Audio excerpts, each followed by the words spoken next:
Hi pals, it's me, Artie, they and pronouns only, and before I actually get into this video,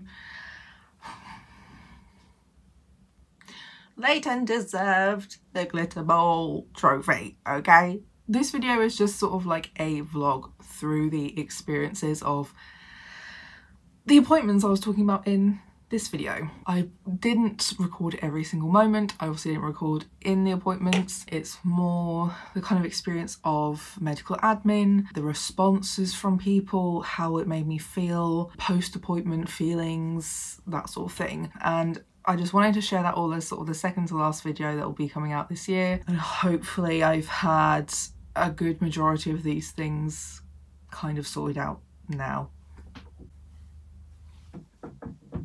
Knock on wood. This is just a probably very long video showing you the reality of what it's like in these moments, trying to work out how the fuck to get the right kind of healthcare I need.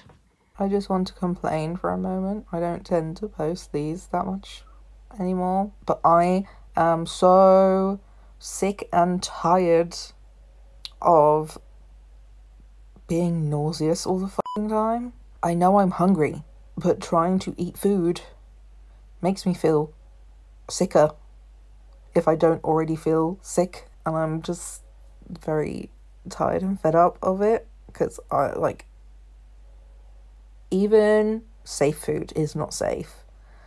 Anything that smells too much, not safe. I don't know what to eat. For fuck's sake. Also, I will be talking to my gastro about it when I see him later this month, don't worry, but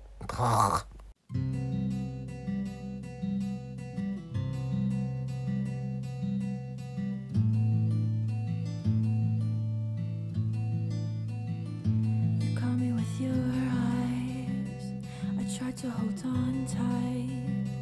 You got me hypnotized, like everything's alright. But when I go away, my friends they tend to say not everything's okay, and I should feel betrayed.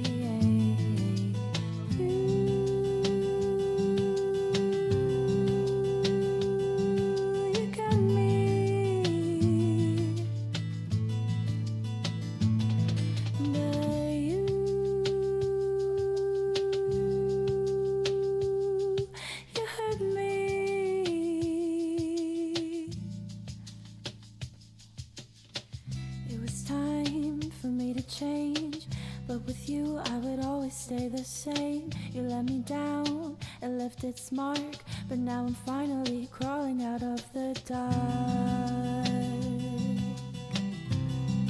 I'm crawling out of the dark.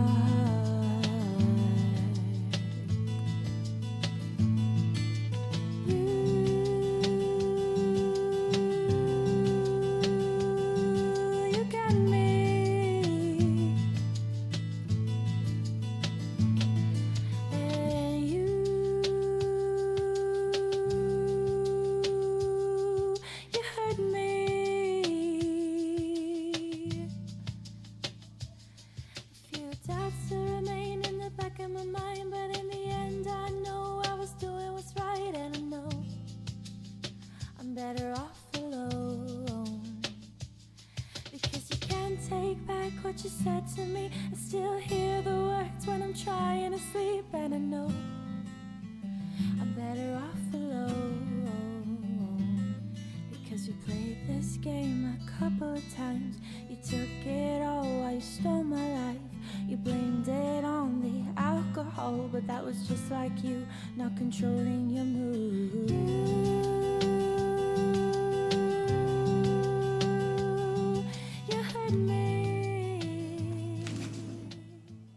I angled that wrong.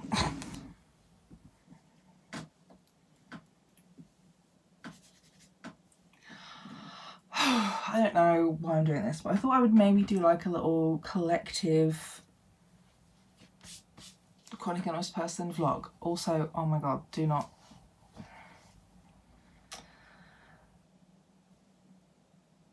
I've been busy doing specific things right now. I will be changing this today, I promise.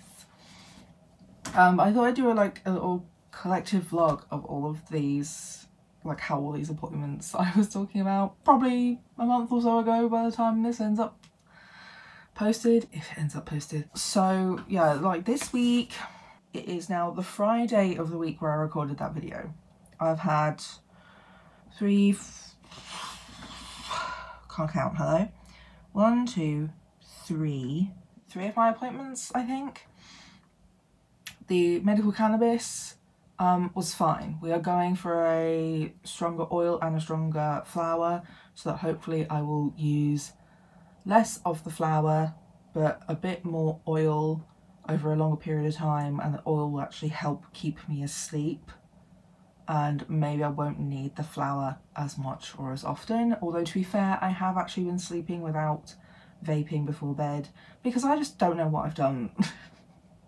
I don't know what I've done with like the leftover like flower that I had from my first prescription, so I just don't know what that is. I'll find it at some point. And I thought, cool, great. Both of them were like 80 something pounds. And then the bill came through and actually the oil was 110, so £25-ish more than I was quoted. I was like, oh my god. I decided just to pay it. Like, I do have a little bit of extra money right now than usual because of having worked quite a bit in recent like couple of months. I'm just a bit annoyed about that. That's one of the issues I have with the medical cannabis stuff a lot, is that they often can't tell you the price or don't actually know for definite if the price they provide is correct. I had my COVID and flu jabs, was not in one vial, but that's fine. I think the last couple of years I've had it in each arm anyway. You can still see that's my COVID jab. This one had more symptoms than the flu, which like is just, I think, there, but you can't really see that. But again, don't really have any symptoms or issues that are that concerning. This one just sort of aches more, and if anyone like sort of grabbed like right on it, that hurt, but it's fine. Only one in line wearing a mask. There was only one member of staff doing the jabs, injections, whatever, so it was quite slow, but otherwise it's fine. It's whatever. I don't even know what number I'm on. I forgot to bring, because I do still have my physical COVID vaccination cards. I like to keep those up to date as well, just for myself, but I left them at home, so they're no longer up to date, and it makes me sad. Then I also got a letter through from the company that provides my injections, my adalimumab injections. I've been on the Amgevita brand for a while, and they are changing to a different brand that is cheaper, but apparently it is exactly the same. And I brought this up to my rheumatologist the next day, and asked about whether it will sting, because that's what I really hated about the Immorality brand, which was the first brand I was on. It really stung, so she said no, it shouldn't sting. That's one of the first things they asked, so I was less worried about that. It's just a name change basically of brand, but it's still adalimumab, and I still will mainly call it adalimumab anyway. I also emailed my IBD pharmacy because I checked my blood tests recently and they were all like doing pretty good actually. My liver function tests are good, which were the ones that we were keeping an eye on because of my mercaptopurine. My CRP is good. My ESR is like slightly out of range, but that's like way better than it has been. And I think my, like, I always forget what this blood test is called, so anything else pronounce me. That is actually finally in range now, which was testing how much I'm actually properly using the mercaptopurine in my system, thanks to now being on allopurinol every day too. But yeah, I emailed the IBD pharmacy because I wanted to try to get on mercaptopurine dose of at least 25 micrograms, wherever it is that they say, because at the moment I'm on 20, and I have to have them in 10 microgram pills, and they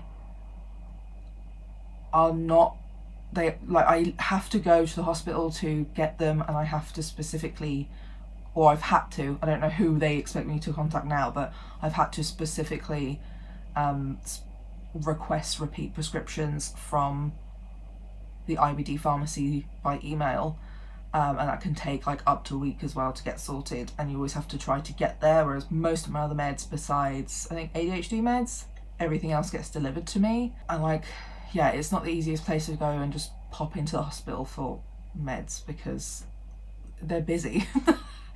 Like the car parks and the lay-bys are all busy, so I have to go, someone has to drop me there. And they're also not open like many hours. I think they're like 9 till 5 in the week, and on Saturdays 10 till 12 or 1, and that's it. So I asked them if like what they thought about going up to 25, because it's something that I did bring up to them a while ago. Because it is such a faff, I wanted to get to at least this minimum so I can get them delivered to me again, and I can just cut the 50 microgram pills in half. And they basically were like, not a problem, bye. So I had to bring that up to my rheumatologist the next day. It seems like both of us are confused now by the IBD pharmacy teams, just generally what they've been saying. A lot of things that they say to me or in the letters have not actually been discussed and agreed with rheumatology, and I'm just like, I don't,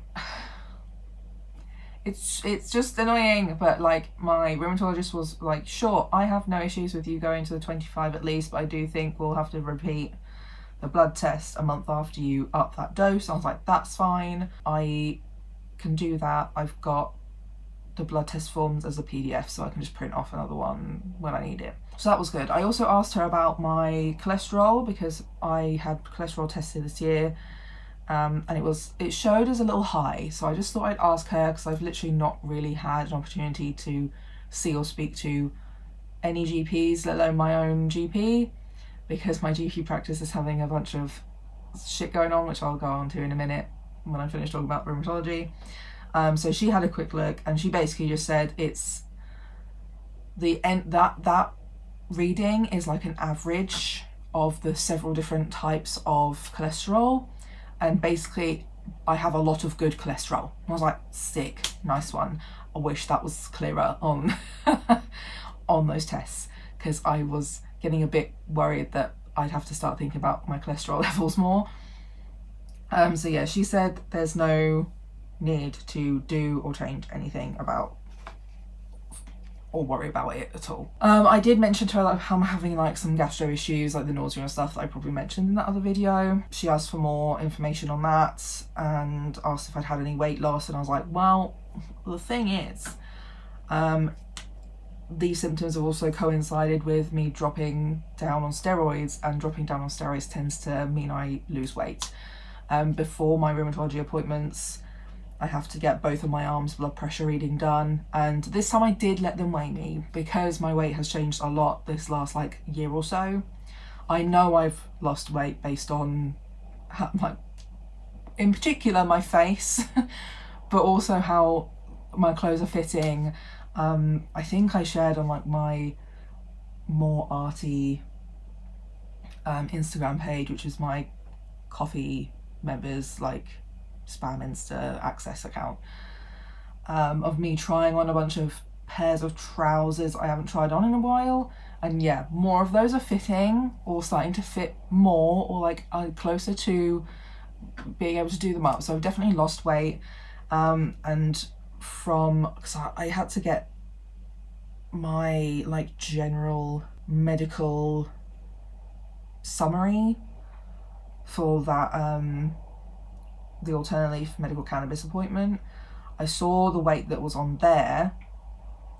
I don't know if that was the highest weight I've had recently. So yeah, between that, whenever that weight was taken, I think that was sometime earlier this year, can't really remember, might have been last year, comparing that to the weight I am now at, I've lost I think 5 kilograms, but I don't know whether that was like a quick weight loss or if it was specifically because of this nausea, struggling to eat, or if it was just like mainly steroids. I'm not back to like my previous baseline weight yet, but she basically recommends that we keep an eye on it, which I don't really want to do, but fine, I'll do it. We got blood pressure reading in my left arm, a little bit high. Couldn't get my right arm this time. And also just generally I'm quite hard to feel the pulse all over my body. But yeah, like even though, this is always so weird, even though I have a really good pulse in my feet, my rheumatologist was still struggling to find it in my left foot. But then she did find it and she was like, oh, it's fine. I was like, well, I did go to podiatry at the end of September and the lady there used an ultrasound machine to check my pulse in my feet, so it's definitely there. Yeah, so those are the appointments I've had so far. I'm about to have therapy in like 10 minutes. I'll do a brief rundown of my GP practice thing. Basically, my GP practice decided to join with another GP practice which is not that near to us. From when I read about the plans, I had no issues with it because it seemed like there weren't going to be major disruptions and was actually going to be more positive at the end of it all. The receptionist I saw on Wednesday when we were waiting for our COVID jabs, she said that yeah, the admin work has lessened because the other practice has more like admin team members, so that's good in a lot of ways. But my GP is now based at that other practice, so I've been moved to a different GP who's a new one at our practice now. You can't change that unless you write a letter, but also all of our like online apps have been completely fucked, like the NHS app and patient access, I think. So I have started to get some of the things back that I could access before, but I still can't see all of my like referrals or upcoming appointments, which I could see before, so that's really annoying. Yeah, like it's just been a lot of faff. It does mean I think that technically I think I should be using a different name for the practice now, but I don't know, and I'd have to go and get that changed across all of my like medical files and shit. I literally just have no idea, and I just can't be bothered, to be honest. It can wait. Yeah, besides that, I've been looking through a lot of old documents from like school and health stuff to find the evidence I need for the mental health assessment I have on Monday. Maybe they'll diagnose my PTSD. That was something I was thinking about. Maybe I can kill two birds with one stone. And also more evidence for my autism assessment as well. So yeah, I've been looking through a lot of old school files too. Right, well I've got to go piss girl before my therapy. Monday is that mental health assessment. Weirdly, I don't seem to have much on next week. The week after, I've then got my gastro call, which is definitely a call. It was showing up on my rheumatologist system as in person, but my letter says it's a call. And I have my meeting with the advocate, who also emailed me yesterday to say that basically I'm on the wait list for a social worker, and that she'll be sorting all that out as well. Like, she'll be there for the first meeting I have with them, as well as if I find I'm not getting on with the social worker, she said that I can just email her directly if I need help. I think that's kind of it for a little while, but obviously it's still a lot of other admin stuff, and I'll be filling in my autism assessment forms, etc, etc. Right, gotta go piss girl. My fan's going because it's just very warm in my room, but same day, nothing really to add or talk about when it comes to therapy, but like I emailed the gastro IBD pharmacy a few days ago, like I mentioned before, because I wanted to just like ask their thoughts and opinions on like me upping to 25 micrograms. Like, do you think it's safe? So my first email was just saying, I've looked at my last blood test and saw I'm in range now for monitoring the mercaptopurine. I still have a few weeks left of the 10 microgram tablets for 20 micrograms a day, but wanted to ask if it would be possible to go to 25 micrograms of mercaptopurine again from here. I see my usual rheumatologist this week, so I wanted to ask this before that appointment. I don't have the Takayasu specialist until November 7th. This was my general aim for mercaptopurine, was to get back to the minimal dose that I could get via my usual pharmacy, rather than always from the hospital pharmacy, to make things easier. Would really appreciate your thoughts and input on this before I see my rheumatologist Thursday. The reply I got was, with regards to your mercaptopurine dose, as this is for your Takayasu's rather than your Crohn's, it was agreed with the rheumatology team that will now lead on this, as they are best placed to advise on dose adjustments based on your symptoms. For one, that just feels like they've forgotten or ignored everything I've ever said before. Like, the only reason I came back to IBD to sort this out was because they don't know enough. They don't really use mercaptopurine in rheumatology, so they don't know enough about mercaptopurine for this sort of thing, which is why my liver tests results in blood tests were not doing great every time we tried to up the dose, is because they didn't know what things to check for. And then she carries on, while the mercaptopurine tablets are only available in 10s and 50s strengths, the IBD service does not have a shared care agreement with the GPs for them to supply 10 microgram tablets, only the 50s. However, the setup may be different for the rheumatology team. So I would suggest checking with your consultant what your options are, and whether they would be happy for you to increase to 25 and use half of a 50 tablet, or if you can continue 20 using 10 microgram tablets via your GP. I hope that makes sense, but I can see you have an appointment with your rheumatology consultant tomorrow, which I'd already said I have it coming this week. So hopefully speaking to them will help clarify things too. So I sent a reply yesterday that just said, no, this doesn't make any sense to me, nor my rheumatologist, and she'll be contacting you to sort this out properly or further. I thought that would just be it, because I was just like letting them know that I don't understand anything they've just said, to be honest, and that my rheumatologist is also confused and will be sorting it out with them directly.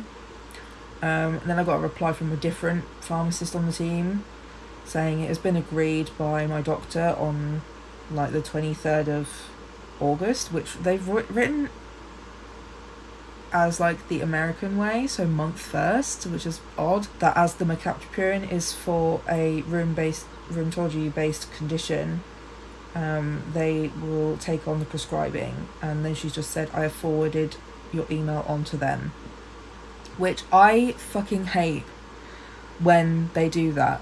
Like, I've had this happen a few times with different teams. I had pals do it once when I was making like a complaint about somebody. They just fucking forwarded my complaint email. I was like, I'm pretty sure that that's not okay. So like, I'm just really annoyed that she's done that, and I've written out an email as a reply. I don't know if I will send it yet or not, but this is one of those moments where I wish I had a PA instead of me doing this, because I'm like, this is really triggering to both my autism brain and my BPD.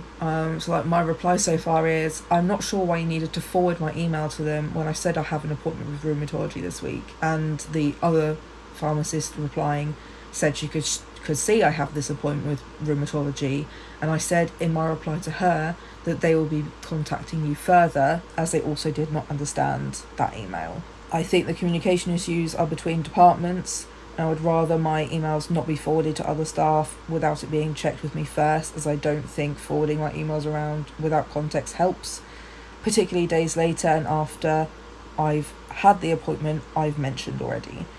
I've discussed this with my rheumatologist now, but I feel like there is an issue with communication between IBD and rheumatology that needs to be addressed and clarified when it comes to my mercaptopurine dose and what the plan is going forwards. I cannot speak to Takayasu's specialist until November 7th.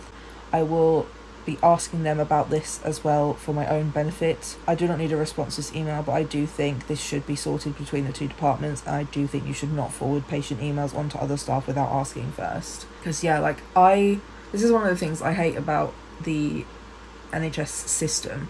I don't know what doctors can see. I communicate like mainly via email, so I have basically a digital paper trace of things everyone has said to me and what I've said back to them. And I don't know if everyone can just see everything I ever email to anybody, or if it's only certain departments that can see emails I send to certain departments, because, you know, they have department email addresses.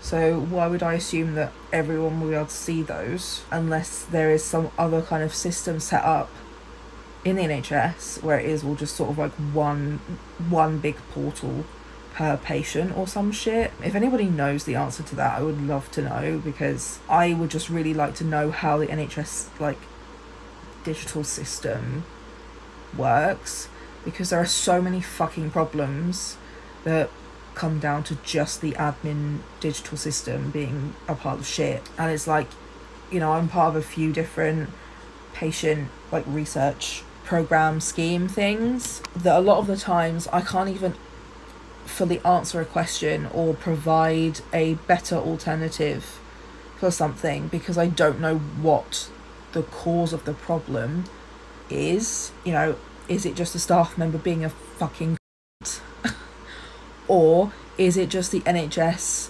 digital like file system as well as like the booking system and all that? Is it just those things that are fucking useless and make it next to impossible for the staff and the patients? I think it's a little bit of both, depending on, but like, you know, I would like to be able to provide better feedback and specific feedback on how to improve these issues for everybody, not just patients but also staff. Like, this can't be fun or helpful, but it is just really fucking annoying that they just do this all the time. But also generally I do just have an issue as an autistic person that I've literally said what I mean and you're just not reading it properly and you're doing some random shit as if I've said something entirely different, and it really gets on my fucking nerves, which is why I need some like digital PAs who could help do that sort of thing, because I can't do it anymore. And it drives me mad. I ended that clip and forgot. I also got a call from the Takayasu Specialist Rheumatology Hospital Team's secretary in the middle of therapy, as usual. That happens a lot. I often get doctors' phone calls in the middle of my therapy sessions, and I have to be like, hold on a sec, just gonna answer this fucking phone call in case it's important. And yeah, this poor lady, I was just like, who is this? I was like, what rheumatologist? And then it clicked who she was calling on behalf of, and I was like, oh my god, sorry, like, I have so many appointments, my brain was like, who are you? But she was very nice, thankfully. She didn't give me the email address though, so maybe it's something I'll ask when I go in November, because I couldn't catch it in their like phone call recording, whatever it's called. But yeah, she basically just confirmed that there'll be no like any surprise anything in the appointment. There's nothing like blood tests or anything would be expected before or after the appointment. Just more like plans to do any of those if they want to do any of those for a later date. Blood tests or scans and stuff. So I guess we'll see. Fingers crossed that they don't want or need any scans that involve cannulas, also touching wood, and that any blood tests that they want doing I can get done at my GP practice, along with other blood tests I need to get done anyway later down the line. This is annoying now. I also sent an email a few days ago to the EDS UK charity, basically be like, hi, I am struggling to find out more information on the classical like EDS. I think I could have HEDS or CLEDS, but can't find much clear and direct information about the classical like EDS. I wondered if they had anything that they could point me towards. Turns out they have the whole fucking page. I don't know how I didn't see it. I mean, I do. I'm very overwhelmed, but yeah. They replied giving me that link, and they did agree, like, it's quite hard with the overlapping symptoms between the two types of EDS, and did I want to let them know what symptoms I have, and they can advise the best pathway for diagnosis and support, because yeah, basically CLEDS, if you meet the criteria, you then need to see a geneticist to confirm genetics, and HEDS doesn't have a public genetic marker to look for yet. It has been found though, I'm pretty sure, from there was this group of researchers a few years ago said that it's been done, it just wasn't public. And from following along for the Crohn's vaccine, I understand it takes a really long time to get any of those sorts of things like out in like public knowledge and as part of like actual healthcare stuff. So yeah, I wrote out quite a long reply. I said it's hard because a lot of the resources I've found so far aren't as detailed as the proposed diagnostic criteria for HEDS. I fit nearly enough HEDS criteria. Some things aren't as clear or may have been affected by things like orthodontistry. My family have no official diagnosis of anything remotely like this, but do have or have had a lot of signs of EDS. Through my mother's side, there's a lot of hypermobility and velvety skin, as well as some other comorbid complications I see a lot in EDS. From the page you sent, I seem to fit all three major criteria for CLEDS. I wouldn't know how to prove family history though, which is the additional criteria. Like, they have three main criteria, but also you have to prove family history. And with HEDS, based on this link, which is hypermobility.org, I fit domain 1 very easily, which is the Baton scale. Domain 2 is a bit more tricky. I fit C, but I'm again not sure how I could prove B of family history, and A I fit possibly up to 7 features out of, like, you need a minimum of 5. But it is hard to find good enough images or explanations of different features, so I'm left quite unsure. It seems like not many rheumatologists are interested in diagnosing EDS at all at the moment. My current rheum basically just reconfirmed a hypermobility spectrum diagnosis and didn't seem interested in looking at or for further signs of either HEDS or CLEDS or any other EDS either. Looking at the minor criteria for CLEDS, a lot of my family who are hypermobile and have velvety skin also have a lot of these minor criteria, and I also have some of these. I have a few conditions that have like a main characteristic but are full body conditions really, and I would just really like to be sure if I have HEDS or CLEDS for further safety and precautions to be considered in my care long term. Hopefully this was easy to follow. I get a bit overwhelmed with so much information, but I really think it would be important to pursue a diagnosis or assessment by an appropriate doctor. So we'll see what they say, but yeah, I definitely did not see that page because I've just been struggling with a lot of this admin stuff. This was another thing I would have liked a PA to possibly do to help with. I've been trying to use Notion and Google Sheets as like a way of showing or providing a lot of these details, so either preparing for diagnostic appointments and testing or seeing new doctors who need a bit more information on history and stuff, you know, just a more like centralized place to keep the information and somewhere easy to continually update it as well. So yeah, I'm in the process of doing that with Notion, but it just feels like too much. So I feel like I need to have a PA to really help me do it and fill it all in, because I just feel too overwhelmed with everything. Yeah, like I have quite a few family members who show some of these signs, but also you literally have to Google every fucking sentence, because they are in only doctor speak. If the Ehlers-Danlos Society would like to pay me, I could help normify your language on the diagnostic criteria to be more accessible for the people who will actually be reading this most often. But yeah, so that's another one of those things. Something that I'm not currently pursuing because it's just a lot, and it's one of those things I prefer to be a bit more clear and sure, so I know what questions to ask and things to say and suggest. Also, I just don't even know what doctor I would go to, whether I'd bother privately or waiting on NHS. So yeah, it's one of those things that I feel like I'll be leaving for now, because I definitely have some things that are a lot more pressing in just like life quality stuff, like the skin allergy things I was talking about. I don't know whether to see one of the new GPs with the whole practice issues I mentioned about the allergy thing or not, or whether to just email images to have a phone call appointment with my usual GP. It's the day after the long mental health assessment, so I did that yesterday morning. It ended up being more like 2 hours.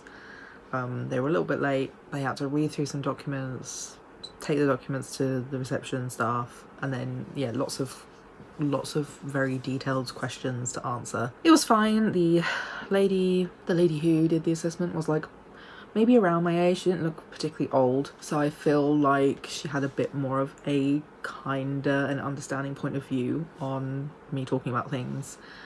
She was also really shocked about the experiences I'd had with the general local mental health service every time I've been in contact with them in my 10 plus years getting or attempting to get support and treatment. The current thoughts at the moment, I was offered 2 things. We have reconfirmed my BPD diagnosis, so I was offered either like a early intervention steps course, which is honestly, it's quite funny because early intervention, I've had this diagnosis for 5 years now.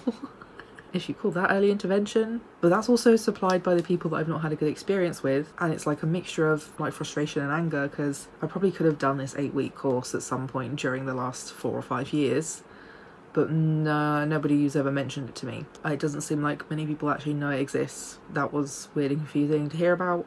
The other option was the service who I went to for this examination basically also do a steps program, but it's like 6 months and more intensive. So I said to them I'm leaning more towards that one because it's taken so long to get me here. I feel like if I go for the shorter course, I may never get a chance to have that more long-term and more like heavy duty course again. Like I feel like it might slip through my fingers. And they also suggested that I use the recovery college for a course there to show my dedication or something in the meantime whilst I'm waiting for them to start their next course. So that's kind of the plan so far. She's also suggested that, because I mentioned propranolol, I mentioned it because I'm waiting for a cardiology assessment to see if I have POTS or dysautonomia. I was talking to her about my high heart rate and stuff like that, and how I do get like quite symptomatic anxiety at times where I'm like shaking, heart palpitations, high blood pressure, things like that. So she actually thinks if the cardiology people don't want to prescribe it for dysautonomia stuff, she says that they would be willing to do the prescription for that on more of a mental health basis. Because I was like, yeah, it's been hard to try and separate the two. At first I thought it was either something I was taking or I was just unwell, and then it's kind of diverged into 2 separate entities of like, I feel this way when I tried to leave the house, and then I just feel this way just generally and randomly. So it's the whole like nausea and stuff, because they both look very similar, the sort of anxiety effect versus yeah, whatever might be going on with gastro stuff that's making me nauseous. Whereas yeah, I do feel like they are 2 separate things causing similar symptoms. So that was nice. I don't meet the right things for PTSD, which I kind of expected, but I thought I would ask anyway. I've been trying to sort out and fill in some of my autism assessment form. Yeah, that's kind of it for now. Okay, so I can't remember if I said this in another clip, but well, yeah, when I asked about the cholesterol to my rheumatologist, and she actually confirmed that I actually just have a lot of the good kind of cholesterol. I've been wondering about this sort of thing for a while now, that, you know, a lot of the times there's so much emphasis placed on how well and how healthily you are eating, which is causing problems, etc, etc. But like every time I test things that would usually are basically the kinds of tests that say like your eating habits are bad, they always come back fine, or like better than fine, like good. You know, a lot of my diet, to be just like completely honest about it, it's a lot of carbohydrates, not a lot of the vegetable kinds, a lot of the sugar and whatever those other ones are, like whatever kinds. But I do try to make an effort to have some like healthy fats in my food. A little bit of coconut oil here and there because I know they've got quite a lot of saturated fats in them as well. But I do like to have avocado sometimes, and I try to include like nuts and seeds in my food. I do like to eat nuts, but they are a little bit expensive, particularly ones that I actually like to eat. And I don't really eat a lot of typical protein. Like I'm not vegetarian anymore. Oh yeah, and the good fats as well are a lot of like certain fish I eat, like particularly salmon, but sometimes mackerel as well. But then that's also my main source of protein is fish, seafood, and vegan or veggie corn kind of protein. Yeah, I don't eat like beef or other kinds of like lean meats, like chicken or whatever. I've been trying to make more of an effort with the healthy fats and protein because I did have some blood tests for quite a long time saying certain things that could be related to not having enough protein. I think they're actually better now, so maybe I'm doing something correct there. But you know, like my diet isn't great and I've never really pretended otherwise. It's changed more so over the last few years, but I've always had quite a strong sweet tooth. It seems like the way I eat is actually suited to my body. I don't really have skin problems. I don't break out because of bad or junk food. I've never had any cavities. I do have sensitive teeth sometimes. I've never had cavities. I never had any fillings done or necessary. I have a little bit of like, you know, I think I talked about the gum issues in other videos and blog posts before. But like nothing like severe enough to be considered like gum disease or anything like that. My blood tests, always good, always fine. Never high. Then this cholesterol one, it was only a little bit high but still within good range. It was only a little bit high because I actually have a lot of good, why do I keep forgetting what it's called? I literally just said it. But I have a lot of good cholesterol, which makes me annoyed at the whole like averaging out of the different types of cholesterol, because now they think it looks worse than it actually is. Yeah, like, so all these sorts of things. I've also tried to be a lot healthier with foods, and like, to be honest, I feel the same on like healthier foods versus processed sugary foods. Yeah, I think I'm gonna just take that as like, hey, maybe I'm just doing what's correct for my body here, regardless of what they like to push in like media, wellness culture and medical bullshit. Because it's one of those things that really should be talked about in a bit more of a nuanced way of like, everyone's body is different. Maybe stop forcing this idea of everyone should have the same kind of diet on it, like, you know. But yeah, I've just had my gastro call. He was super early.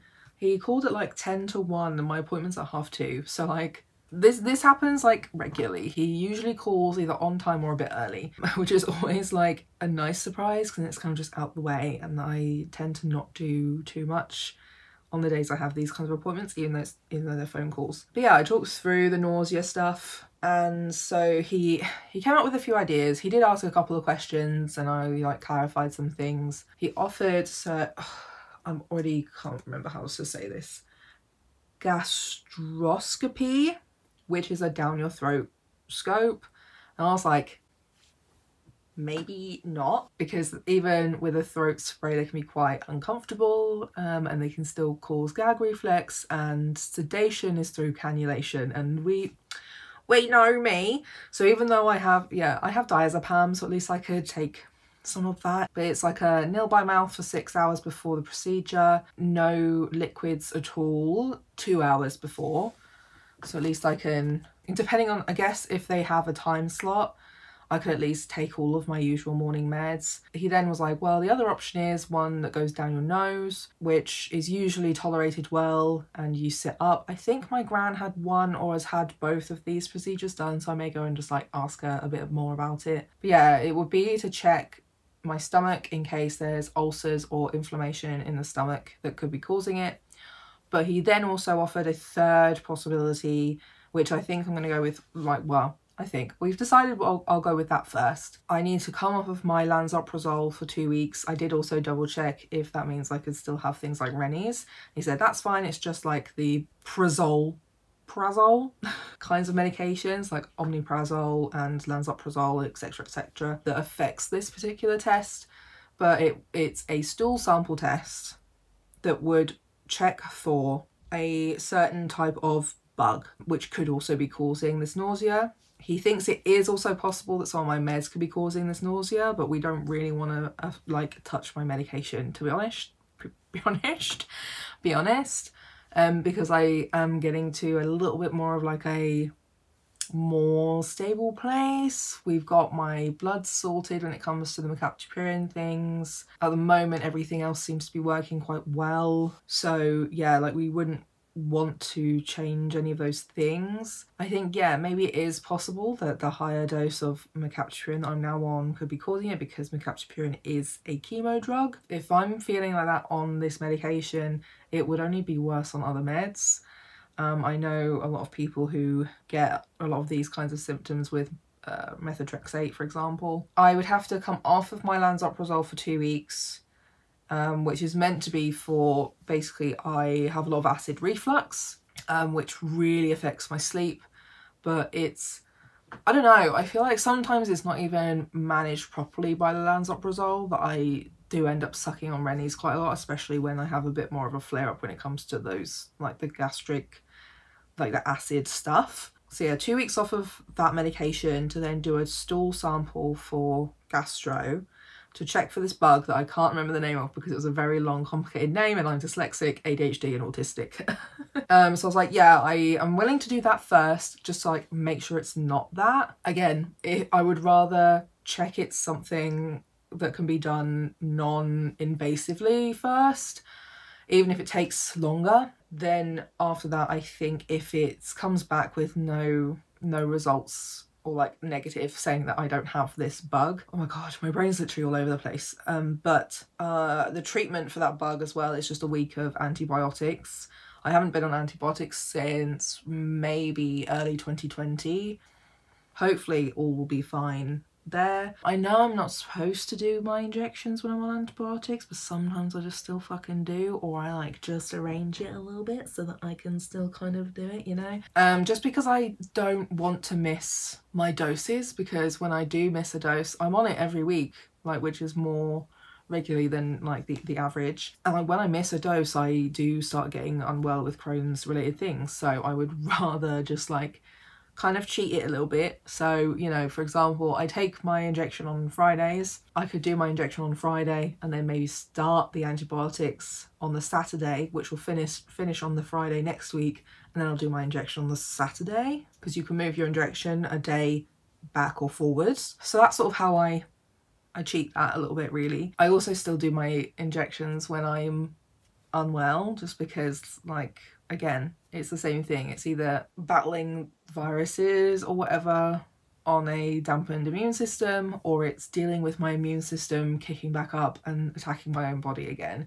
And usually I just find that when I'm unwell with like a virus or something, I actually don't feel, like, for the most part, I don't feel as bad as I used to feel before I was on immune suppressing medications. And like usually I recover okay. So yeah, it's one of those things that I would rather not skip it when I'm usually like completely fine. And that is my own like personal choice, personal like risk evaluation. This is not advice to other people. It's just like, this is how I manage it when, you know, it's a lot of that weighing up the pros and cons of options, and the same with these options I was provided by my gastro. But yeah, so if it's not this bug, then I will probably go for the nose one, because I did have a nose scope shoved up I think maybe last summer. I don't remember exactly when it was I went to ENT, but that was like unprepared, on the spot, quite sore. I think what they'll be using will be probably smaller than what they did use, and it did go all the way down to look at like my vocal cords, so I did sort of experience it going all the way down.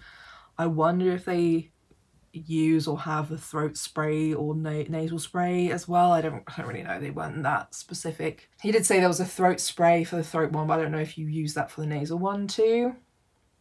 Maybe you have to anyway, I don't know. But yeah, he said it's probably a little bit more uncomfortable than what I experienced, and it will be going on for longer than I did experience it, but it's more easily tolerated than the throat one, because a lot of people, even with this throat spray and possibly even sedation, a lot of people still have like pretty bad gag reflex, and I definitely have quite a sensitive gag reflex when it comes to anything sort of touching the back of my throat. But yeah, that, and I can't deal with cannula stuff. I literally cannot deal with other people trying to stick a cannula in my arms. So these days I just try to avoid anyone stabbing me with anything for any reason. But yeah, so this first one's going to take like at least maybe a month, because I'll have to wait for the results and what they say, and if they don't get back to me within like a 2-week time frame after the test has been done, then I need to chase them just to make sure. But yeah, like this was kind of basically what I was hoping for, was just,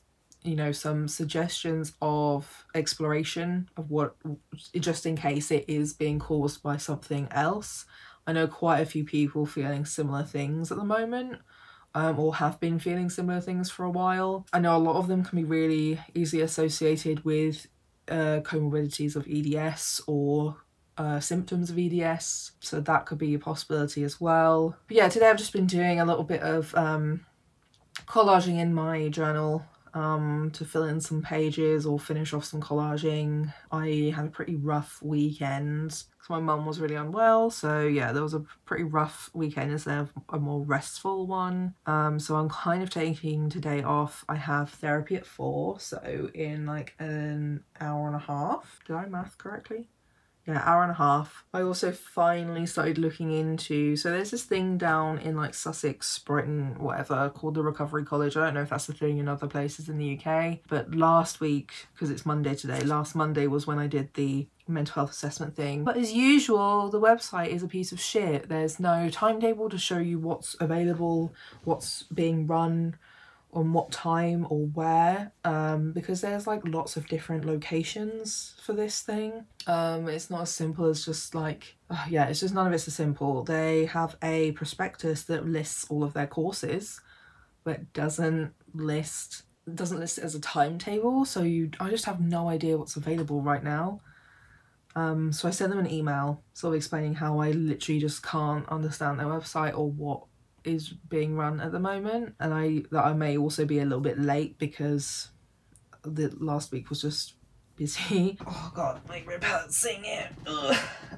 I have some thoughts as well on my dizziness, POTS kinds of things. Saw in like this Twitter thread something that gets like, it was so unrelated to POTS and like vertigo and stuff like that, but somebody mentioned this eye condition. I think it's binocular vision dysfunction or something like that. It's where your eyes are slightly misaligned, so they struggle to send a clear image to the brain, but it is also from like a really strange source.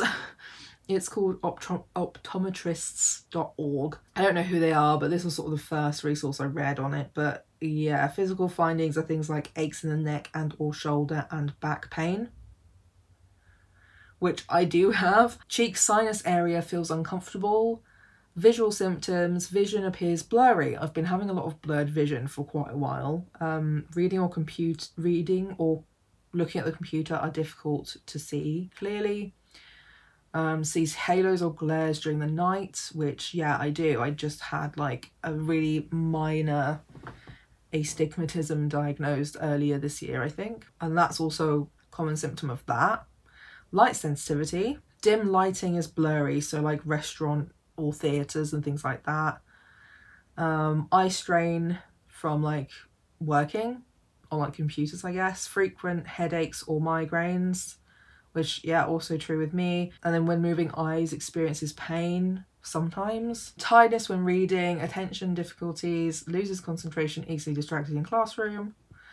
Reduced comprehension or reading fluency, which I do. I am a slower reader than I should be. Skips over words or misses lines. Yep, Words seem to float or merge together. More so in public, in like on signs when they're a little bit too far away. Uses finger pointing when reading sometimes. Double vision, poor stereo vision or judging distances, which I don't... When driving, yeah, I'm not really sure on like car distances, but that's more to do with like I can't tell how fast they're going. Difficulties with body hand-eye coordination, some, but also I'm autistic.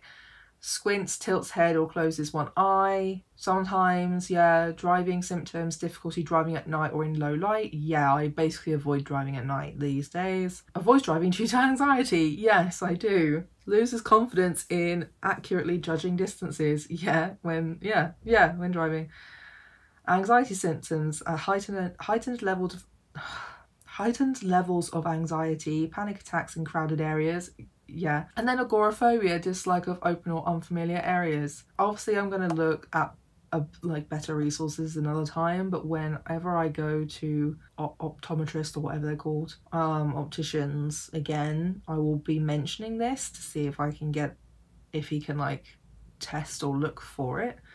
Even if it's just to like confirm that's not something I have or deal with. But like they also can actually, like if either of us have this, it is something that they can do something about, which is nice. Like the other options of why I feel like this like don't really have treatment exactly. It's kind of just deal with it for the rest of your life, bye. But yeah, you can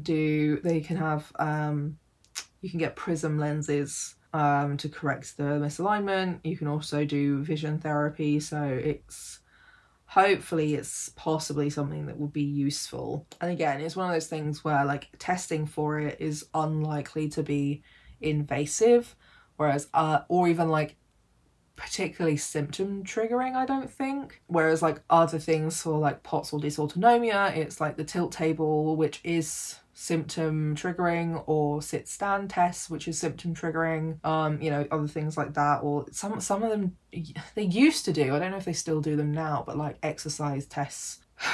So yeah, that's kind of what's going on, what's been on my mind recently. Therapy later. I see the advocate on Wednesday. Maybe if the recovery college gets back to me about what the fuck they're doing, what's running at the moment, or when. It seems like I did already sign up to one of their things though, because in their prospectus they mention singing for wellbeing, which is something I did sign up for, but that's because I was looking through a local college's like short courses and stuff, and this was like a free short course. It's like 6 weeks just on a Wednesday for 2 hours, somewhere that I can drive to reasonably easily and park at, and it's not like super early, but it's not late in the day either. It's like 10:30 till 12:30, which is quite nice. Those are sort of like some of my peak hours for functionality. So that starts in a few weeks.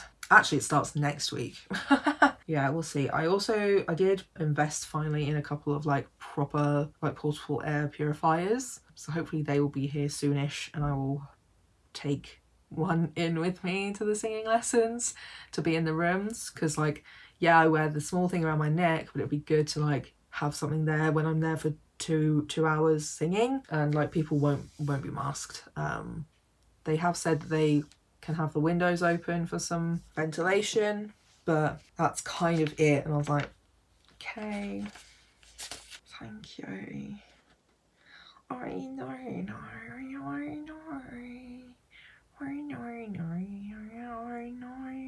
My weekly online yoga is finishing soon. Literally this Sunday is the last one, so I'm looking into other options of other online yogas I can do that maybe during the week. Again, contacted a place in Brighton, I think Revitalise Brighton, because again, nobody actually puts the right or enough information on there, or puts it in a way on the website that is easy to access, just full stop. So yeah, again, they're not specific in saying whether classes are online or not. It would be really helpful if you could just take a box of like online only options, so you can have a look what options there are available. Yeah, that's how we're going. And also, yeah, because it is mid to late October now. Yeah, I also have a bit of like a weird I think I've either got like a spot or an ulcer on my tongue, and where it is, it's quite far back on the side, and when it rubs, it like sends referred pain down my throat and in like my ear and stuff. I'm hoping it's not like an infection or anything, but it is just really irritating, which also doesn't help the whole struggling to eat fiasco, because it's worse when I eat. So, fuck my life. Oh, I also forgot. Oh my god, hello. I forgot to say as well, I was trying to come off of my fexofenadine because I try not to take it like all year, but this bitch has been sneezing a lot, but also last night I was getting my like tingly, itchy neck again. So I'm taking it, but more reasons and more things I need to see. Allergy, and I need to make that GP appointment so I can be referred to allergy. I'm not supposed to be unhappy that I am at the top of the ADHD titration list again, but I was told 7 months, and I have so much going on this month, I'm going to lose my mind. Got a text message from the pain management team 2 hours before my appointment started to say that it's been cancelled and I need to call them to rebook. My advocate suggested last week that I keep a note of when medical admin is too much for me and is overwhelming. So we've got really good examples like today and yesterday. So many things happened yesterday that just kept pissing me off and going wrong. I don't think I've even said that on here yet, so I'll try and give a recap. But I couldn't book a GP appointment through this patient portal thing because I didn't have the right stuff set up. So my mum went to the GP anyway yesterday. I was like, can you get that stuff for me so I can do it? So she did. She also didn't have a great experience with the new GP, which is so fantastic. And then I got like 3 text messages, 3 emails for one Psychiatry UK portal update. And then they did it again later, where I got several text messages and several emails for the same thing. I went onto the portal earlier in the day after those first lot of messages, and basically it was saying that I am at the top of the waiting list for ADHD meds titration again. And it, like, usually I'd be happy that it was early, but because there's so many things going on at the moment, I'm not happy at all. And that means I have to do things like blood pressure readings and filling in more forms. And then also they said that they can't make something that's happening stop happening. It's an IT thing, so I have to contact IT. And it's like, I've been complaining about this thing for a while, and only now you're telling me this. So I sent that off. I have to look at the portal today and what they want specifically now. Oh, my arm hurts in this position. Yeah, that's all that happened medical admin wise, I think. I also got 2 letters in the post that arrived yesterday. They were fine. They were nothing like serious. But it was just all those things happening. I also didn't eat lunch yesterday, so I was like, when I don't eat lunch, I'm horrific in the evenings, but especially when other stuff has been going wrong all day. So I had a bit of a meltdown. And I still have to fill in this autism questionnaire with my mum for her part of my test. So like, I've still got that going on. And yeah, the appointment today has been cancelled, so I might have an early bath because everything's just been so much recently that I've not really been able to shower or bath when I wanted to. I've been really knocked out of energy, to be honest. And yeah, we'll see if I have the ability to make a phone call later. But I was going to ask about Botox. Hi, I am calling to rebook an appointment that was cancelled for me earlier. I think I'm also supposed to see or speak to an OT, but I haven't really heard about that yet, so I don't know if you know anything. Okay, yeah, last time I spoke to someone and booked in, they just said that she was a nurse, so I had no idea she was an OT. Okay, this is insane. The updates for the last few days is I've had this fucking rash on my neck developing since Friday. Couldn't find anything really for a while, and the only thing I could actually find was on a baby website, I'm baby. I mean, most of yous think I'm at least 10 years younger than I actually am. So maybe I am baby. But basically, so I've been off of my lansoprazole for nearly 2 weeks. We're nearly at the 2-week mark where I can do the poop sample for a test, which is, ironically, the test is to try and work out what the nausea is for. And I haven't been nauseous since I've been off the lansoprazole, because I've just had so much intense acid reflux, and it's really been fucking with a lot of things. I have been wheezy, I've been having hiccups, my sinuses are really weird, I've had a bit of a cough some days, and then yeah, I've been like, even before this came up specifically, I've been having like a really itchy neck, and it has gone up into my face a couple of times, but my face seems to look like sort of okay at the moment. My face skin is having a bad time. Yeah, all those things. Obviously a lot of acid reflux. I have now changed what I'm eating for the last few days to be as plain as possible, because I found out that acid reflux, if it's bad enough, can aggravate the mucous membranes. Actual quote of this article. The mucous membranes are sort of like in this kind of area in your throat and top of your lungs, so can cause basically all the symptoms I've been having. GERD and acid reflux that's not being treated can cause asthma. So I've been feeling a bit more breathless recently too.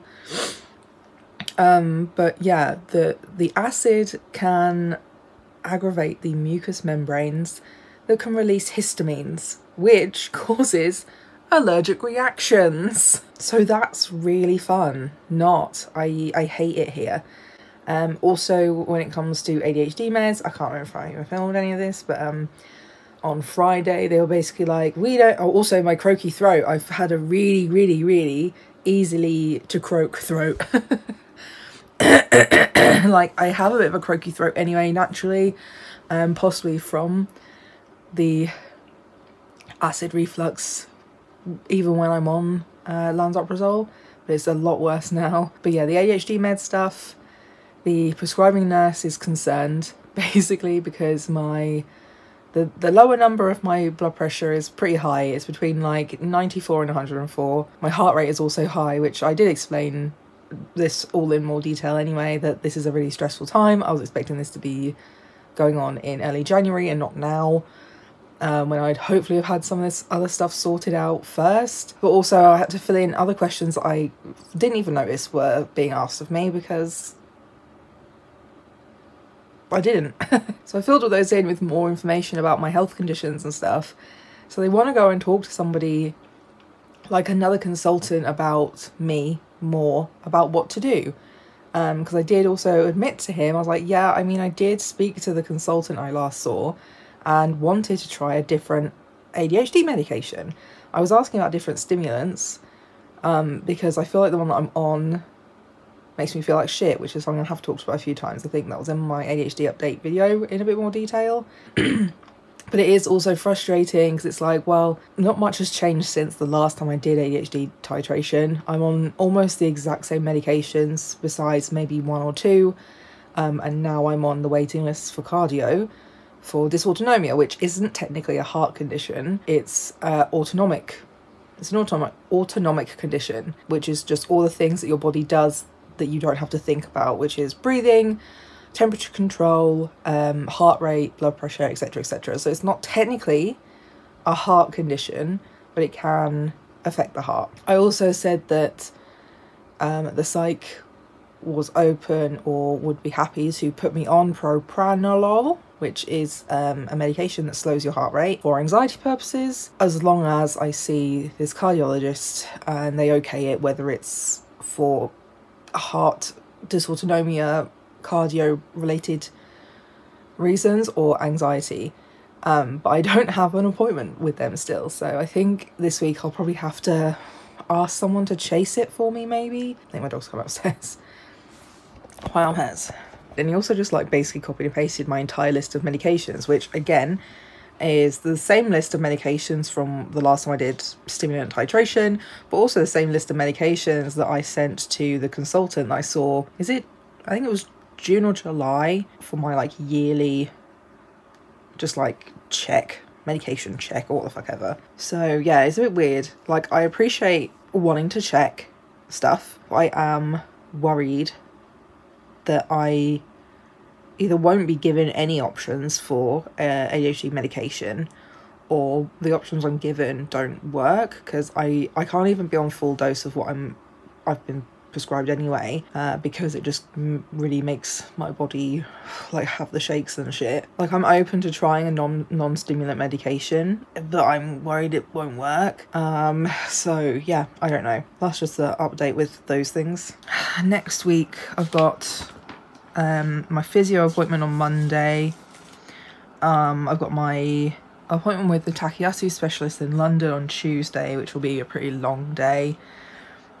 Wednesday I've got my like singing for wellbeing thing I'm doing, and then the call with the OT from pain management, and then therapy on Friday, and then I'm out Saturday for like a thing, and I still haven't been able to work on autism form. I'm gonna see if I can try and do that later today with my mum, but like, she's just really busy out of her work hours at the moment, and I really need her to cut my hair. My hair needs a cut, and then I need to get in the bath today, so that's slightly higher up my priorities list than filling in the form. So if we can do it later, I will try and get some more questions done with her later. If not, oh my god, acid reflux burps are horrific. Even though I've been trying to eat really plain foods since yesterday, I'm still getting acid reflux burps, but they're definitely not as bad. But yeah, if it's not today, then hopefully we'll have some time during the week in the afternoons after work. Maybe even on the train on Tuesday. I was going to bring my laptop anyway to do some more National Novel Writing Month writing. That might just also have to be a thing as well, so we'll see.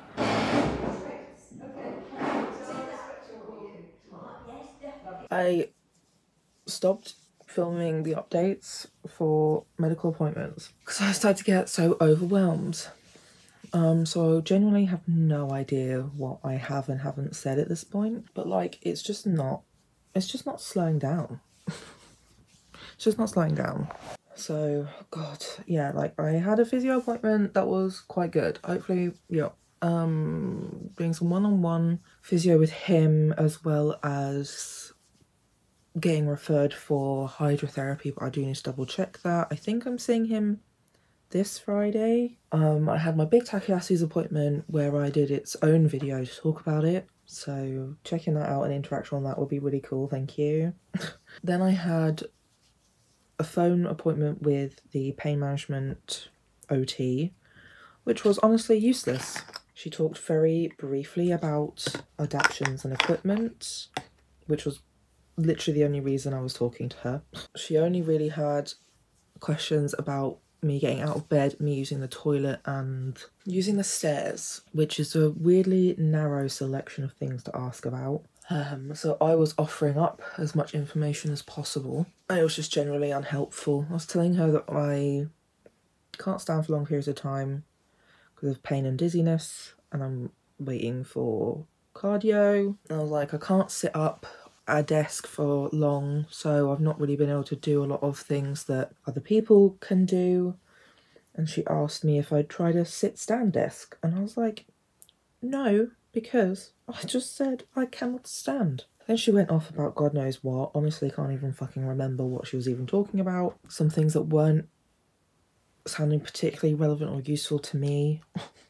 I was asking some more questions about the doctors and the injections they have, and instead of answering my question, even though she didn't have much time left to talk to me, she had another patient to call.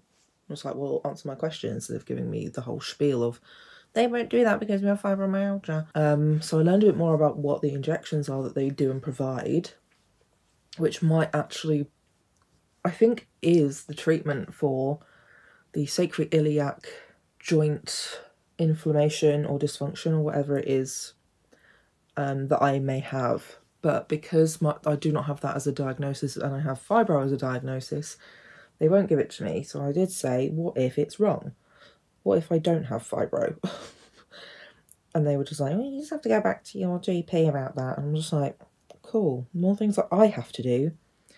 And I did tell her, I was like, well, you didn't really answer a lot of my questions I had anyway, because I wanted to know more about other adaptations for like home and stuff that would be useful for me, and you've really briefly spoke about them at the beginning and then went off talking about these other things not really related to that at all. And she was like, oh, well, you are right, well, we can do another appointment, or we can do some calls where you can talk about things that have been difficult. It's like, I don't really see how that's going to be useful to me, talking about things that are difficult, because the difficulty is I live in an ableist society who do not care to make adaptations for literally anything. That's not going, like, me talking to you is not going to fix that. And also, like, no, you didn't even answer the things I wanted to know more about. And what I didn't say to her was that she was coming across quite annoying and patronising, to be honest. She was like, and then the only appointment she could have booked me in for the phone anyway was like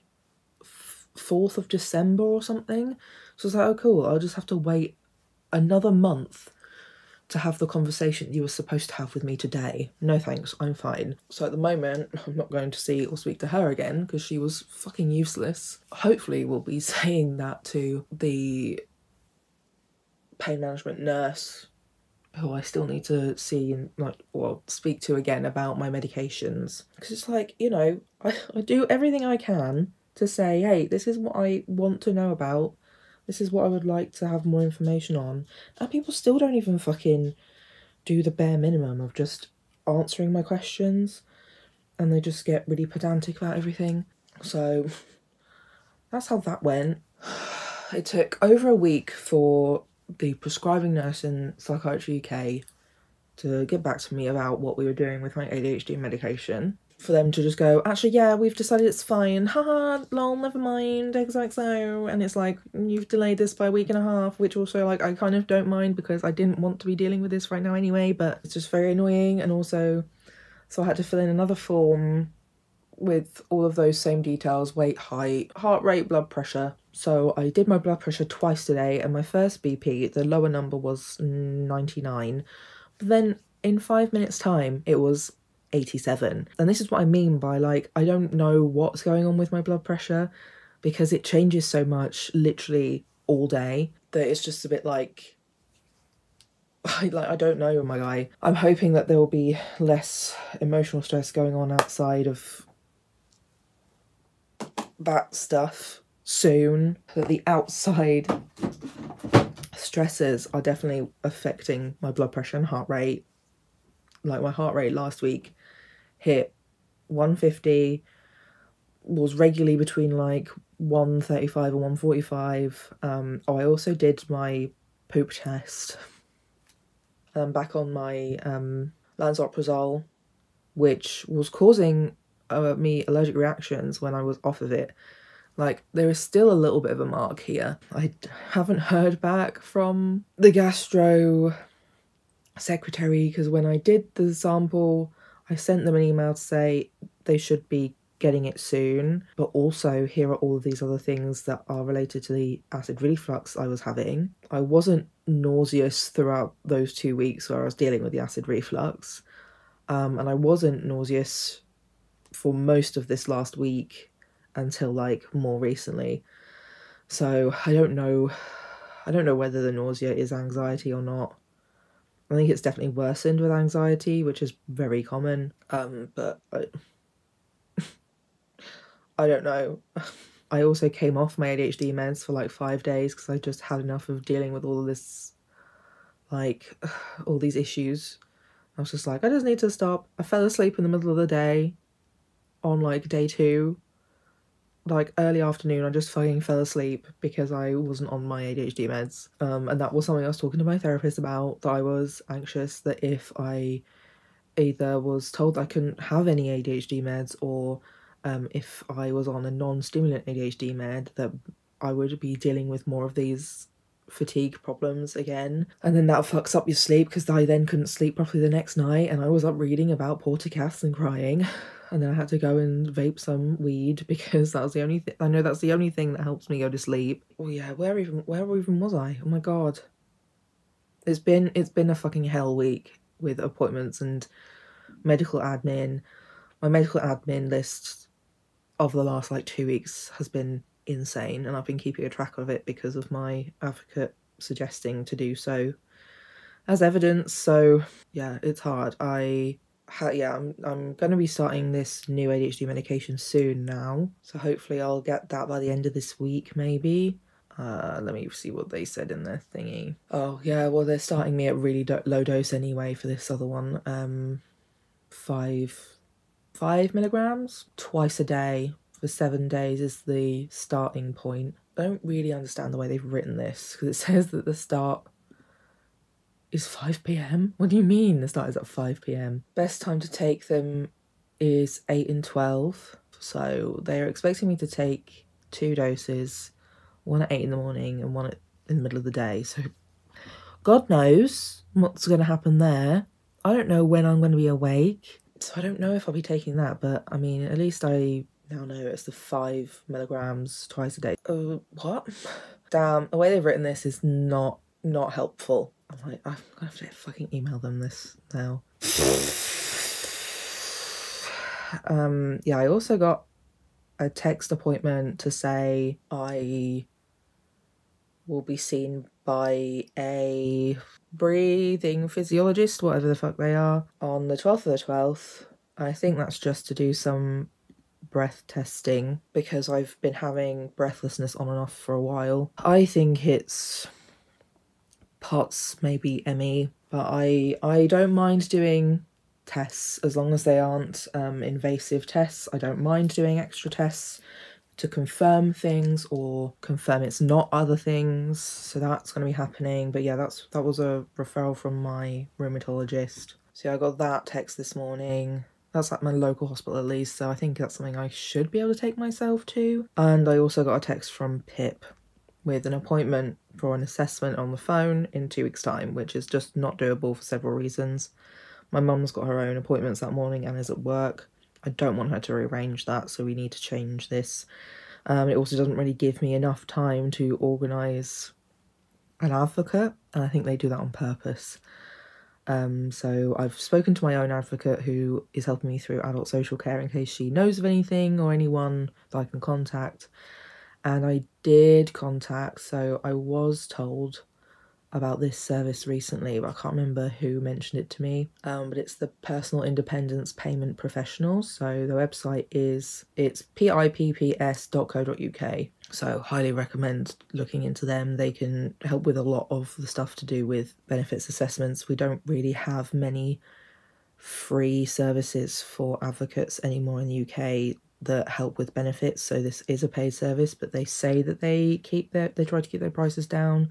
They're open for donations, so if you do have extra cash, I think it's worth donating to them to help people like me and like other people who are worse off than me, because PIP in particular is horrible, but so is a lot of this stuff in the UK these days. It's genuinely horrific, especially with more government crackdowns.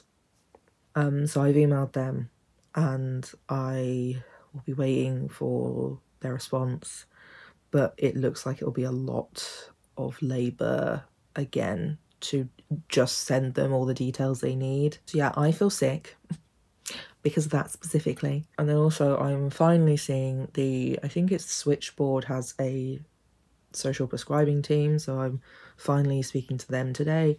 Then I have the chiropractor later. Just like, you know, I just feel extremely harassed. I also saw on my fucking Psychiatry UK thing that for my repeat prescription, I'm gonna have to put it in before the 13th of December to make sure I fucking get enough meds for over Christmas. Like, that is such an early cut-off date. They're all just fucking off. Like, yeah, so that's the updates so far of this week. I have some other things going on this week, I think. But I feel sick. Okay, I'm not in a huge rush to leave just yet. I still have 10 minutes of parking. Alright, chill. It's not even raining. Stop. So yeah, I went to the chiropractor. Didn't really make a lot of adjustments to me. I probably could have done with a back crack, but hey, we'll go with that. I was telling him about what's been going on the last week. Mentioned the sacroiliac joint dysfunction or inflammation. He was like, oh yeah, you have that. So I was like, do you mind like writing something that I can like take to these appointments with other people as like further evidence to confirm it? So he said sure, so I just need to email him to remind him and like clarify what it is I need him to say. And I told him that they won't give me the treatment for it because I have a fibromyalgia diagnosis. So like yeah, the sacroiliac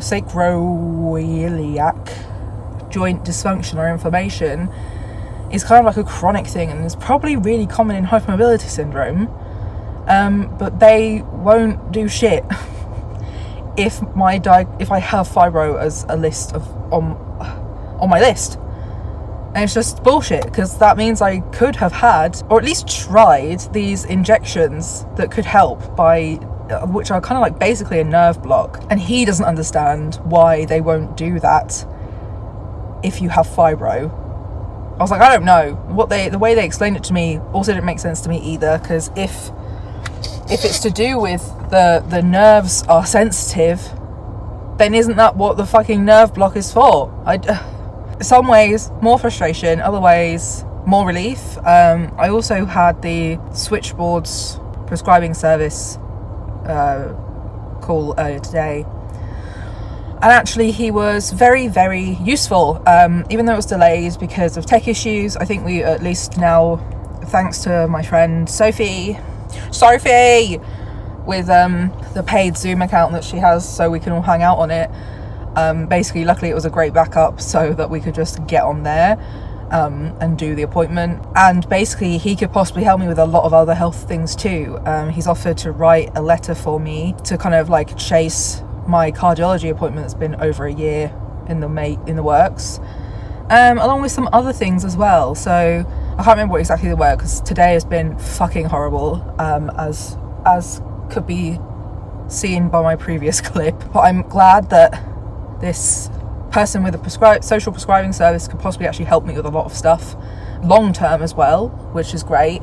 And that my chiropractor could actually also help with some of the evidencing of this sacroiliac joint dysfunction, because even though a lot of people don't take chiropractors seriously, which I do understand, completely valid, I don't judge anyone for not going to a chiropractor or going to a chiropractor. We're all fucking suffering, you know. Like, chiropractors in the UK are properly trained in a lot of like physio stuff, so he does have the knowledge for this sort of thing to at least be able to make that kind of a call on my health and well-being. So hopefully the letter will be taken seriously, even if it is just okay, if somebody else you see agrees with this, then we'll do some further like looking into it.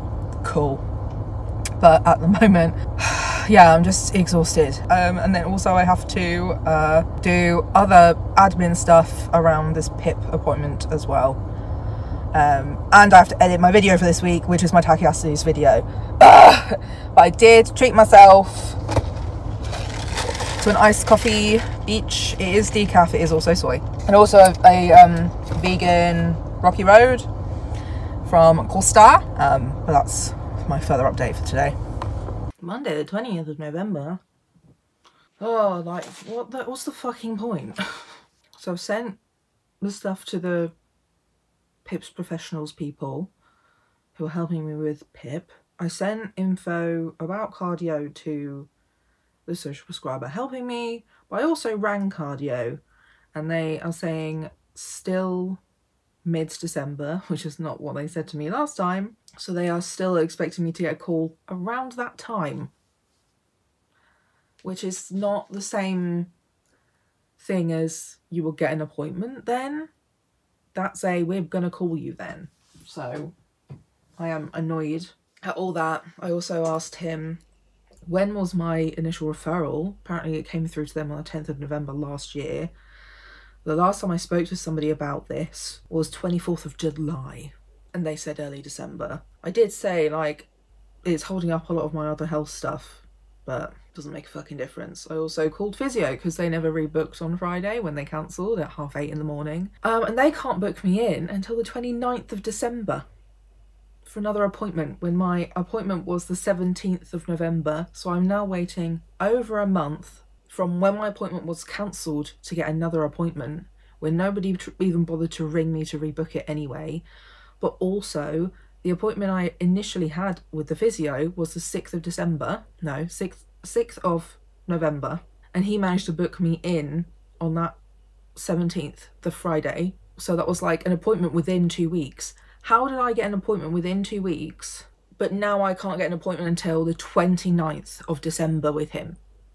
And they don't have a cancellation, like, list. So I have to keep fucking calling them if they have see if they have a fucking cancellation. So I was like, I know it's not that person's fault on the phone, but that is disgusting. That I was cancelled on the morning of and told that I would be contacted later that day to rebook, and that my rebooking is over a month away from the initial fucking appointment, and they expect me to keep ringing back if there's any cancellations. Actual fucking bullshit. Also just found out that this breathing test might be a fucking sleep study.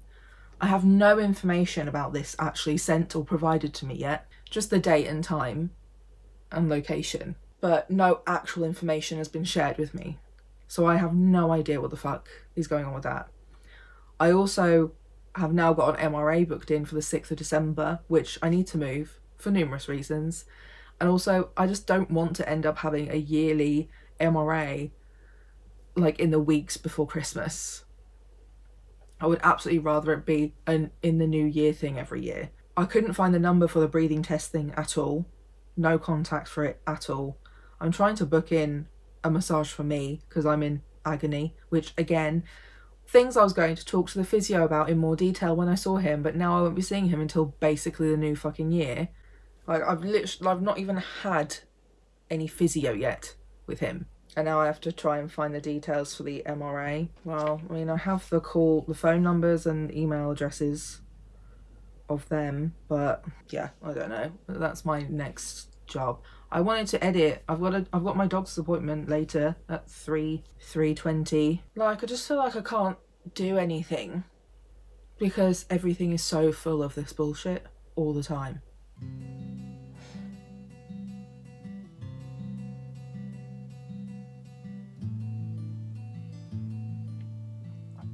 Started my new ADHD meds as well, and I'm on a really low dose. I just can't even fucking work out how to book a fucking massage. Like, Jesus Christ, why does their site get worse every time I use it? Like, they will just keep saying they're part of a plan. I don't want a fucking plan, I just want to book one. It's not like I can even fucking go. That's why it was automatically putting me on a plan. For fuck's sake. Also, I have to contact the consultants about the scan, but also someone's going to ring me back about the possible rebooking of the scan itself. But it's probably time for my second ADHD med of the day. I'm just so fucking tired. I don't know why I felt unhinged enough to make phone calls. That's booked. Now I have to email them. I had an appointment with pain management's like highest up nurse for a medication review. She also, I think she said that she was the person that puts everything together, sort of does the hiring and shit. I can't remember, but like she basically said that it is possible for me to see these doctors who do injections on the pain management track, and she says that it is possible that I could still get these injections if I wanted them with a fibromyalgia diagnosis. I told her that the OT I spoke to last was very adamant I would not be able to access these injections because I have fibromyalgia and that's it. And I was asking her these questions because I hadn't really had access to anybody else at the time to ask the questions to about the doctors and what they'd provide and what for, etc. So I did very clearly say that to this nurse, being like, yeah, that OT was, one, unhelpful. All of her advice was very generic and was not suitable for me at all. And when I was asking her more about these doctors and what they do and provide and what kind of injections they have, she was very adamant that I could not access those sorts of things because I have fibromyalgia, and that's a diagnosis I have on my file. This nurse says, no, that is not true. We take it as a very case-by-case kind of, I can't even think what the word is, but like we take everything case by case. We look at the patients as a whole, not just based off of, oh, you have fibromyalgia, so you can't have any of these things, which is, one, very frustrating, but two, also good in some ways. I'd also said to her, like, yeah, after that call, I went to a GP appointment and asked her what more can be sort of like done, or if she could possibly help with confirming whether I have SI joint dysfunction, sacroiliac joint dysfunction, and I was hoping that that GP would do a physical examination, and she just kind of didn't. She didn't have any idea what she was supposed to be doing, and yeah, that the nurse was unimpressed by that as well. And she was like, okay, well, if you stand up and show me what you mean and what you're talking about, what kind of pain, where it is. So I was showing her on my body, just like over my clothes. I moved my, can't hold this fucking thing up. I moved like my shirt up so I could sort of point to and motion with my hands a bit better where exactly the pain is and when it comes on and why. And she was like, oh yeah, I think you could possibly be a candidate for these injections. So she's put me on the wait list to see these doctors. Fucking raging. I was like, yeah, I was asking her about it, the OT about it, because I like to know what's available out there. And whether it might actually be suitable for me either now or down the line, because if I don't know what's available, I don't know who to speak to access it. So I was like, you know, even if I see these doctors and either I or they decide that the injections are not for me, not for the moment, at least I know where to go to speak to somebody about something like that if this either gets worse or doesn't improve. Because like that, like I'm still very, very much open to the idea that these things may not be for me either now or ever, and that is fine. I just want to know what is available and would like those people who decide whether it's suitable for me or not to see me and have that conversation with me. And the nurse did say, like, yeah, we don't let everybody just go see them because otherwise they'd be absolutely inundated and the waitlist would be unmanageable. I'm like, yeah, that's fair. But she was like, I think you could be a candidate for it, so don't worry, yeah, we'll put you on the wait list. So whoever that lady is an icon, and she'll be going on my list of people who I think are great. She also kept referring to my hypermobility as EDS, very specifically. She also was like, oh yeah, POTS, of course, when I was talking about waiting for cardiology still. Again, made sense to her, doesn't make sense to some other doctors I have in my teams. And this is another one of those instances of like, if I just listened to what one person said and just took that as truth, I would have missed out on this. I would have missed out on accessing these doctors and speaking to them directly about whether this procedure would be suitable for me or not. I have two very specific areas that are worse and flare up the most and don't really seem to get any better regardless of what I do, and that's this lower back / hip pain, but also the mid / upper back, shoulders into like my neck, that also causes my migraines, or causes a lot of my migraines and headaches. Like, those are the two main areas that cause a lot of problems. I think I would still like to keep the idea open of possibly trying Botox for my shoulders. But we'll see. But yeah, I also had a discussion with her about, obviously, because I was there for a medication review generally. She thinks the dose I'm on for gabapentin isn't great, and she also says that gabapentin is kind of like a sucky medication for a lot of people anyway. Causes a lot of side effects overall, and pregabalin is usually better for people.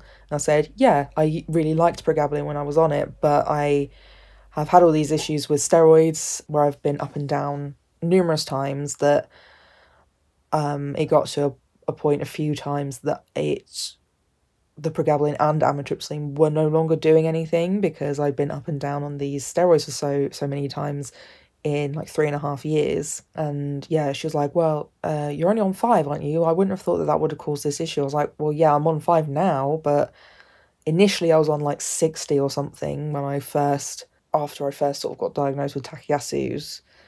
And then I had to re-bump up after tapering off when I had a flare-up in 2022. So I was back to 20 again. And then the tapering off of that one again caused so much, like, I called it rebound pain.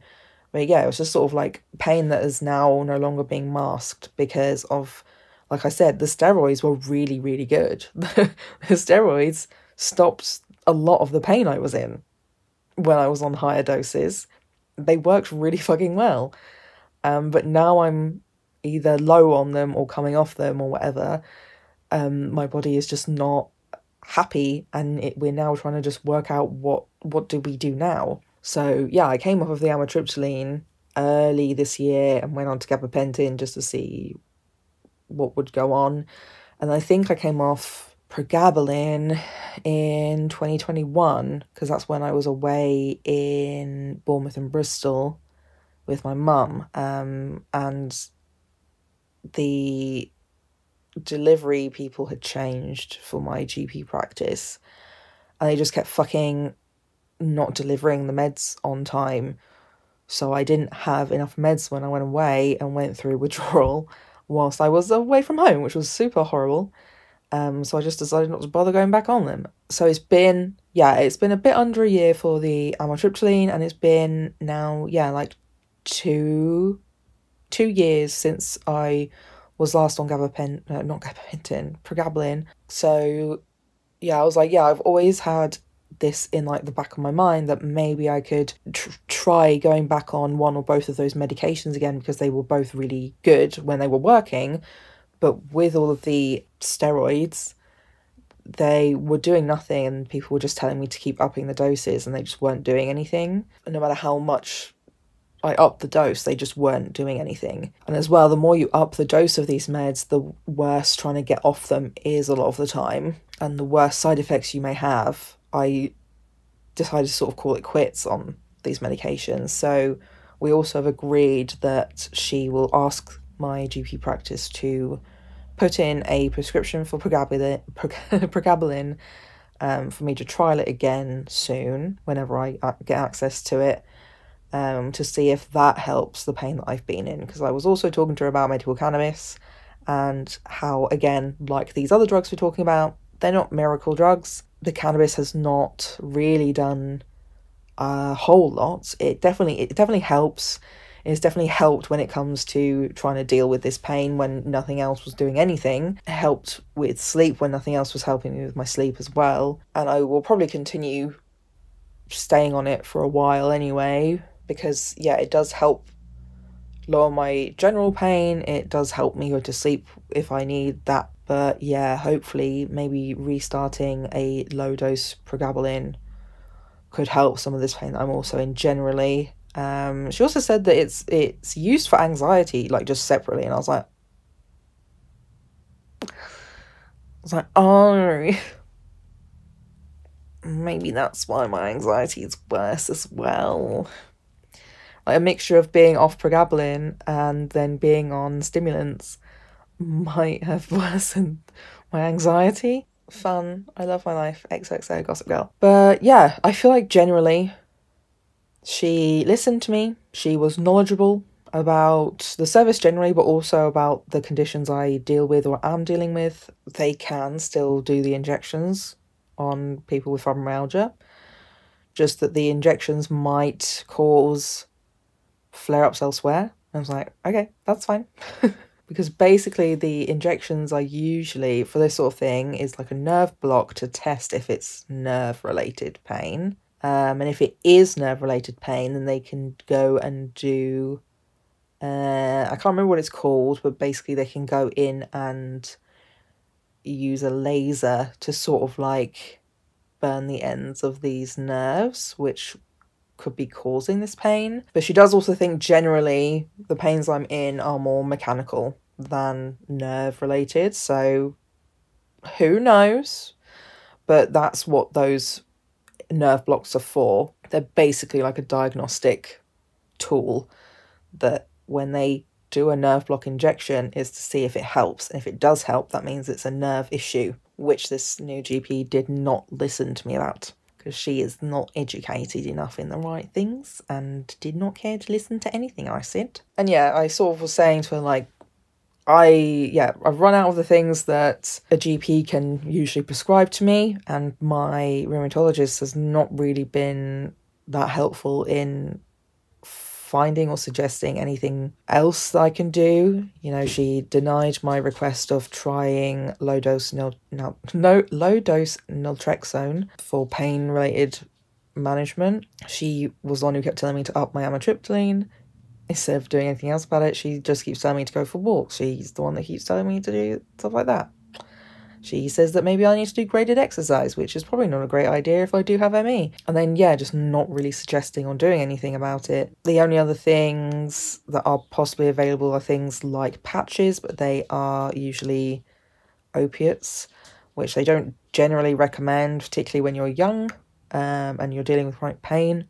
It's more like when you get older, it's better to have those things then, which, yeah, debatable. I just wanted to ask a bit more about them and what she thought. But yeah, there's other things, because she remarked on me saying, oh yeah, I'm on medical cannabis. She was like, oh yeah, a lot of people have been coming through and saying that. I was like, yeah, I think it's just because it's like the least invasive option that you can go for privately as well when you're not getting anywhere on the NHS. Because things I've looked into, I was saying to her, is like, you know, other things are IVs, and I personally don't have great veins, so I want to avoid being stabbed as much as possible, really, because yeah, there's people on ketamine IVs or lidocaine IVs, whereas, you know, at least with the cannabis, it's just an oil you drop under your tongue and a vape, and you don't need follow-ups for it, whereas low-dose naltrexone, you needed blood tests to be done to just monitor things. You know, it's sort of the more lower risk option out of the other private options, particularly if you're trying to avoid anything involving surgery, and they tend to have less side effects than a lot of medications that are available as well. But yeah, like I said to her, it's not been a miracle drug for me. I think if I had unlimited money, maybe it could have been, but I don't. But I do feel like at least this appointment has given me an extra step towards where I want to be. And yeah, she was also unimpressed that the GP didn't even do like a basic physical examination of my lower back and hips and stuff when I spoke to her about it. Yeah, I said to her, I was like, the only thing that really fully alleviates it is laying flat, like laying down. Because anything that's got either too much movement or I'm sitting in the same kind of position with like 90 degree or like higher, where my knees are higher up angles, it really upsets my hips a lot at the moment. Like, I've always kind of had this pain for many years, but it's definitely been worse recently. Yeah, hopefully as well, I finally finished that OT, a private OT's form. She specialises in hypermobile conditions, EDS and POTS, and might be useful in ADHD and autism, who knows. But I filled in that form to see/speak to her, and I've mainly gone for the personal shopping for aids and adaptive tech appointment, because like I have some ideas of what could be helpful, but I am worried about just going and doing those things without somebody whose like job it is to know this stuff. So I would like to see what her recommendations are, even if they're really expensive and something I can't really access right now, but at least it's something that I would know for the future and can think about or start the process of doing, that sort of thing. Because like, I feel like something that would really help me is a kind of like stool or chair that means I'm almost kind of sitting in more of like a kneeling position, but without the pressure on like my feet and stuff. But I just currently don't really have the space for something like that, or the means to use it, because I think it would really help for filming my videos if I had a better space to go instead of just sitting on my bed. It would help with when I'm making my art pieces. So again, instead of sitting on my bed or on the floor or on the sofa or something. So yeah, I don't know. We'll see how that goes, but I don't think I'll be seeing her probably until the new year sometime. I also got my diazepam sorted out. I got a very last minute phone call appointment with my usual GP to get a repeat for diazepam, so I can have some for my MRA and my scope gastroscopy. I can't remember what it's called. He says that what I described to him before sounds like really severe acid reflux. So I think even though the other tests came back negative, I think even if that wasn't relevant to this at the moment, I think he would have still maybe wanted to do this scope anyway, because of the really bad reflux I was talking about. It's definitely a lot better now I'm back on my 30 milligrams of lansoprazole, but yeah, I don't know. Yeah, I'm not really sure where it ended with a lot of these clips, but what I'm now currently kind of left with is the physio appointment after Christmas and nearly New Year. Yeah, I'll be waiting to see the doctors through pain management, probably sometime in February. I've still not had a phone call to book my cardiology appointment, and it is mid-December. It's Sunday the 17th when I'm recording this, so I'm gonna have to chase that up this week. I have my autism assessment booked for mid-early January, as well as obviously the MRA that I've got to go do in early January as well. And then a whole lot of stuff with my GP practice that I'm not going to talk about on here in case it gets a bit more serious, because it's not gone well and I have so far not had a response. Yeah, I'm still titrating ADHD meds. Again, it'll be its own video, vlog style as well. And I had my PIP benefits review as well a week ago tomorrow for me, so we have to call and chase them to get a certain document and then decide if I would like further support in dealing with either an MR or anything else that might be on its way. But generally I'm sure that will take longer than they estimate, because it's literally December. It's nearly Christmas. Like, nothing fucking works in the UK at this time of year. But yeah, that's kind of it for 2023. I think the rest of this I will probably be picking up more so in 2024. I have officially confirmed my space as well for the BPD STEPS program. It is 6 months long and it's pretty much every week. There's one break in, I think, February, and I can only miss up to, I think, 3, and not early on in the course or whatever it is. So I hope to maybe be able to share more about that experience and maybe more of those tools and stuff maybe in the second half of 2024, because I do think that would be useful, and just my general thoughts on it, because I know, I can tell I already am going to have some thoughts with a capital T, good and bad. But yeah, that's going to be it from me for 2023. There is another video next week, but it's already sort of been created, edited and scheduled, so this is my sort of like goodbye. Enjoy your winter break, enjoy New Year's, whatever religion or culture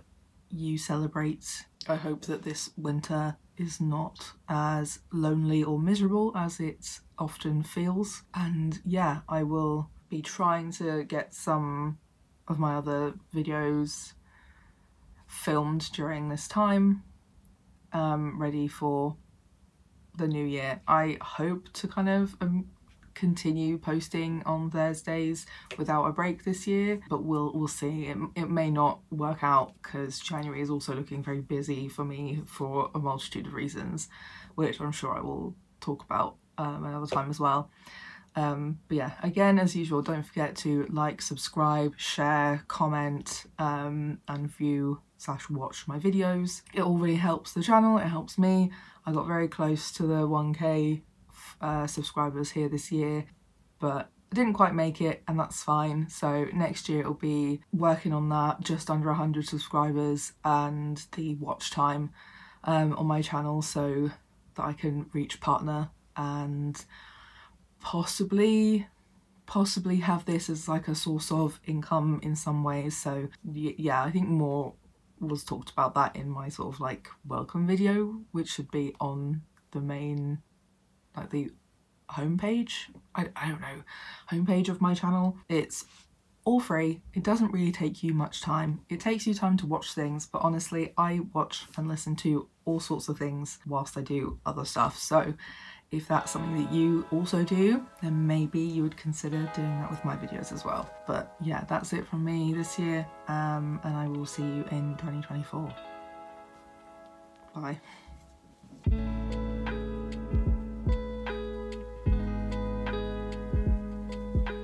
We just chased cardio again, and the person on there was like, yeah, I think the wait time you've been given is the wrong one because you're down as routine. So it's looking at May. We've called 3 times. I've called, my mum has called, and the social prescriber has called, and they have all said December. That's disgusting. Like, not only the fact that the wait is so fucking long, but the fact that 3 different people have told us the wrong fucking time.